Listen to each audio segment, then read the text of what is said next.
My name is Caesaré Assad, and I'm the CEO of Food System 6. Food System 6 is a nonprofit business accelerator, and we accelerate innovations that are democratizing wealth in frontline communities and are transitioning us to a just regenerative food system.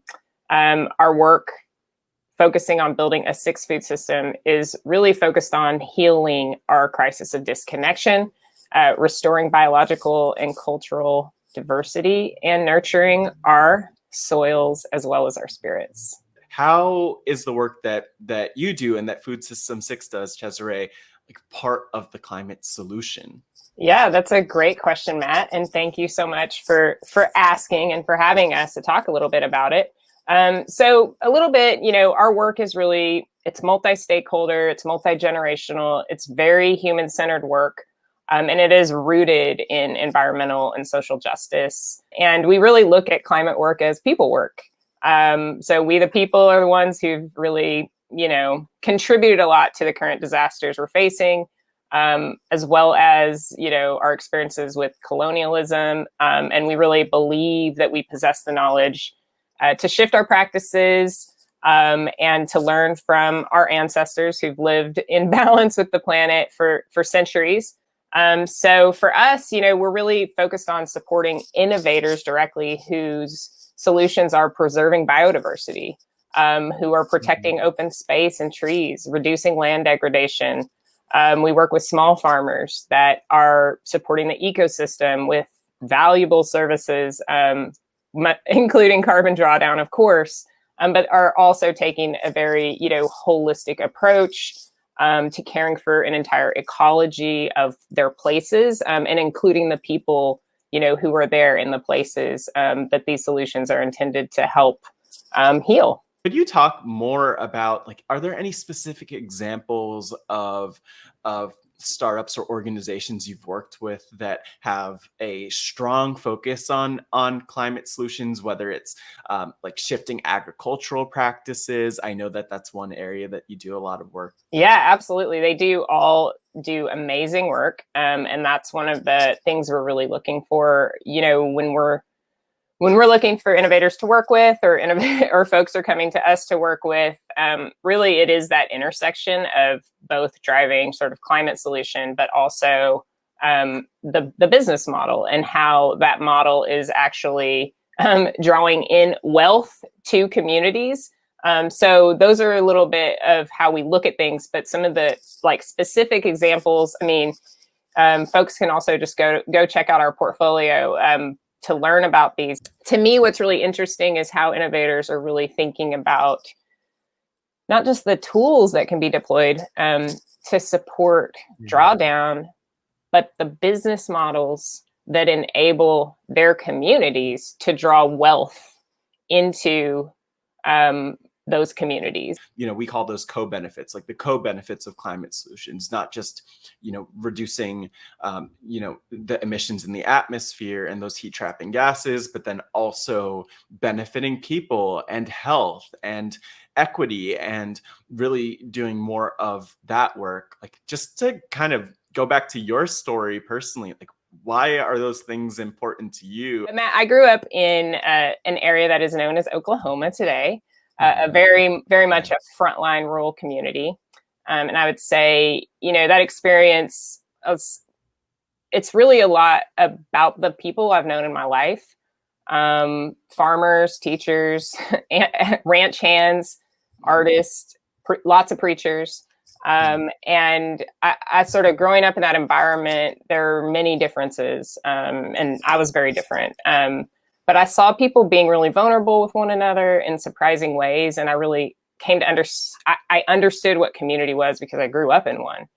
And I also witnessed in that community the degradation of my town at the hands of oil and gas and corporate agricultural consolidation.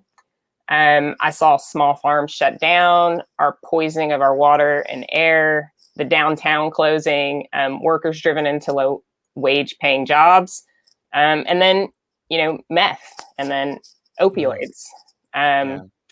And So, I grew up in this place where I also knew that the land I was raised on, where I fished, swam, foraged, all of it was stolen.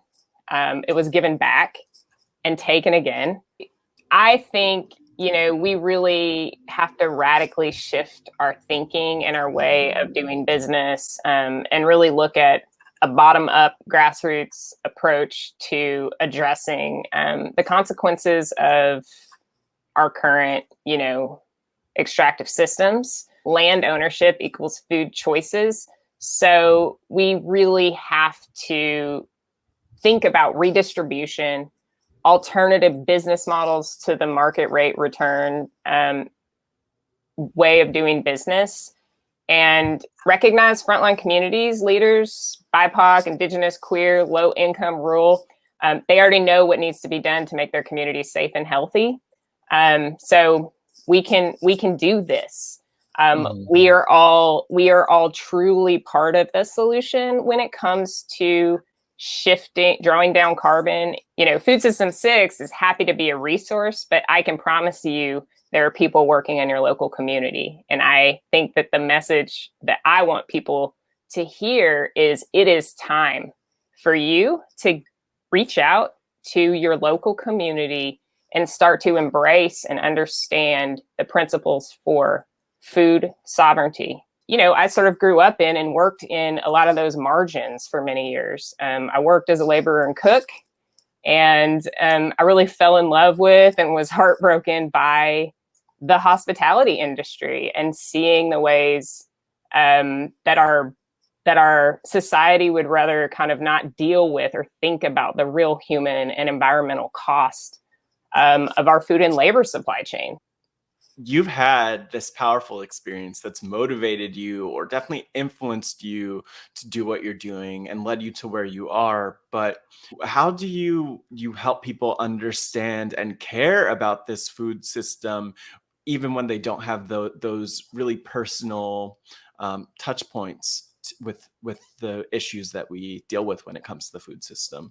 First of all, everybody eats. So that makes it super, easy to just sort of think about, like, even the next thing I'm consuming, like who made this? Like, where did it come from? How did it get to here?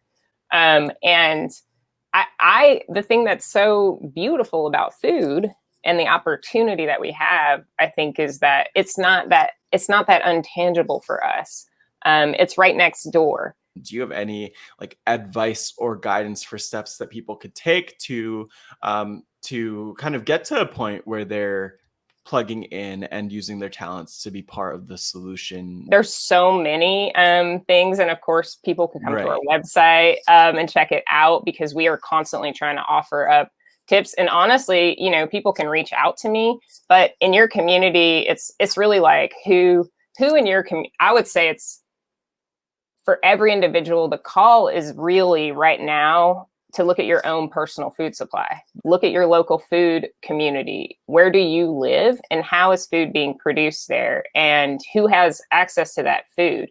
These very grassroots efforts are, these are the ways that we together can build collective power around our own, food systems. And yeah, it's super local. It's super local action, From there, you can go down, you could go into many different wormholes. And oftentimes the people that have their feet and their hands already in the soil, they will be happy to guide you through that. And looking at the entrepreneurs that you've worked with, is there some kind of impact that you hope that they'll have when it comes to our climate? Absolutely. I am so inspired by our portfolio of leaders and entrepreneurs. And I think, we're all quite real about the impact we're hoping to have. And I really think it's really about building community. I believe we sort of all recognize we need one another, and that as we continue to learn and measure progress and outcomes, see and experience the changes, it's actually the shared community between us all, and the ability to really radically collaborate, share ideas, and just be in a space that, you know, while these solutions are emerging and the future is not known, we know that the embrace of solutions that are working today for people is going to help bring us into that future we want. So for us, it's like, let's all hold hands for real, because we need each other. And we need a diversity of solutions, and we need tons of creative and innovative folks who feel permissioned to step in and get involved. Any other words, that you want to close us out with? I honestly, I want to just actually really encourage everyone to be extra careful with yourselves these days. We're talking about, you know, drawdown, climate, food system.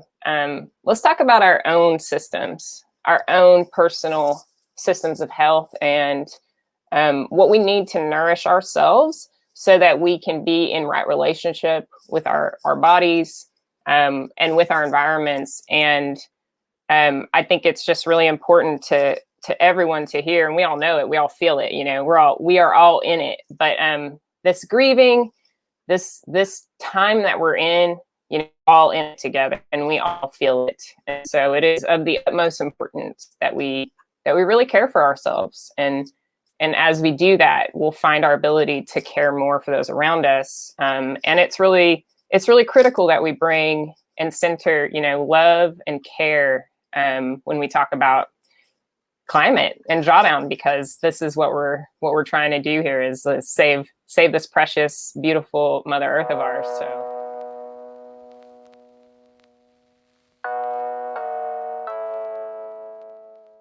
Thank you so much, Caesaré, for your perspective. One thing that really stands out to me from the conversation with Caesaré is just this reminder of how real and close to home these issues are, especially when we talk about frontline communities, and especially when we talk about underrepresented communities of color. So many of these issues are affecting these communities today, and Caesaré's heart and conviction really helps get the point across of why equity isn't something that we only need to work toward, but it's something that we need to prioritize today, because real people, real communities are affected. It's also something we need to prioritize looking to the future, which brings me to my conversation with Regina Anderson with the Food Recovery Network. Regina is someone who not only works on reducing food waste, similar to 412 Food Rescue and Leah Lizarondo, who we started this series, this dialogue with, but also someone who prioritizes the power of young people to be part of the solution to create change in her work with Food Recovery Network.